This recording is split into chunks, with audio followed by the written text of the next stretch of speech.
વલસાડ શહેરમાં ward number 7ના રહીશો પાણી વિના ભારે મુશ્કેલીઓનો સામનો કરી રહ્યા છે।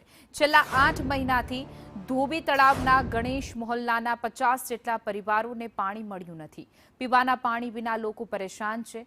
દરરોજ નોકરી ધંધા પર જનારા લોકોએ પીવાના પાણી માટે વલખા મારવા પડી રહ્યા છે। આશ્ચર્યની વાત તો એ છે કે આ વિસ્તારના ચૂંટાયેલા કોર્પોરેટર પણ ગાયબ રહે છે અને માત્ર ચૂંટણી સમયે જ વોટ માંગવા માટે જનતાના દરવાજે પહોંચે છે।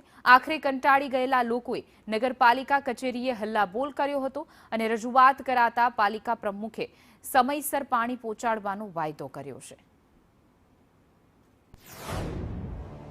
છેલ્લા 8 મહિનાથી અમારા મોહલ્લામાં પાણી આવતું નથી। અમુક ઘરોમાં આવે છે, અમુક ઘરોમાં નથી આવતું। એમાં અમે આ જેટલી લેડીઝો ઊભી છે તેમાં તો કોઈના પણ ઘરે પાણી આવતું જ નથી। અમારે પાણીની એટલી મોટી સમસ્યા થઈ ગઈ, અમે બહુ જ કંટાળી ગયા છીએ।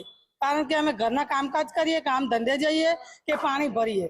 પાણીની નવી પાઇપલાઇન પણ મેં લખાવી છે, તો પણ નગરપાલિકા દ્વારા પાણી ત્યાં પ્રેશરથી પહોંચતું જ નથી। એટલે 50 થી 60 ઘરોને પાણીની ઘણી સમસ્યા છે।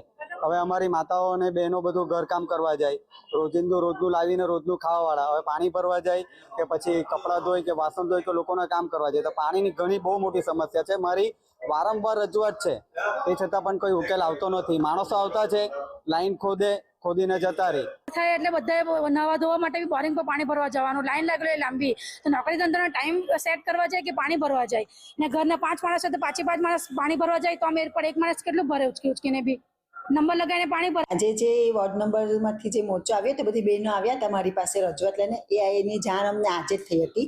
એ પાણી માટેની સમસ્યાની હતી કે પાણી કેટલા મહિનાથી એ લોકોને અહીંયા આવતા ન હતા, પણ આજે મને જાણ થઈ તો હવે અમે અમારા ચીફ ઓફિસર સાહેબ સાથે થોડી ચર્ચા કરી લઈએ અને પછી એનું સોલ્યુશન થોડું લાવી દઈએ અને જેમ બને તેમ અમે પણ જલ્દી કોશિશ કરી દઈએ